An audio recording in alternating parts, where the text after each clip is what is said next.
Israeli government, defense, finance, trade, and tourism sites all among those targeted. Israel's finance minister acknowledging that it was facing cyber attacks on an unprecedented scale, with over 44 million attempts to attack and disrupt government websites. In some cases, access was denied. In other cases, hackers altered the homepage, leaving their own message behind. CNN has not independently confirmed who was behind the hacking attempts, but the group Anonymous posted a pro-Palestinian message on one of its websites.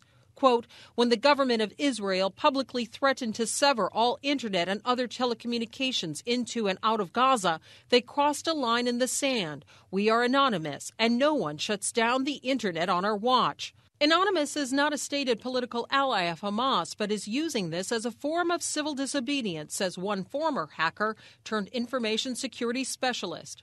What they do is they use a form of hacktivism, meaning they hack into sites to send a message and create media attention to what they think is of an important interest. But cybersecurity expert Hemu Nigam says these are more than just nuisance attacks. Each attack is designed to figure out exactly what the landscape looks like. So from an anonymous hacker perspective, what they're doing is they're attacking millions of times a day. But every time they do, they actually learn something new about the network or the landscape that they're attacking. Most of the sites were quickly restored, but some of them are still down.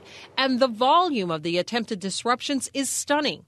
According to Israel's Minister of Finance, there were 10 million attacks on the official website of President Shimon Peres, 7 million attacks on the website of the Ministry of Foreign Affairs, and 3 million attacks on the Prime Minister's official site, all in just the last few days. This is a wake-up call for many countries that cyber war is a new front.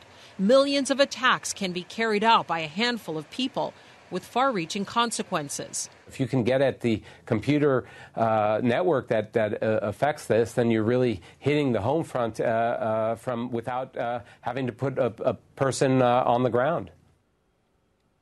Anonymous also taken to social media, Twitter, and posted a message on a website saying it does not support the use of violence, but it is pursuing this as a human rights cause. Meanwhile, Israel's chief information officer says it has deflected millions of these attacks and said right now they are facing a war on 3 fronts: physical, social media, and cyber.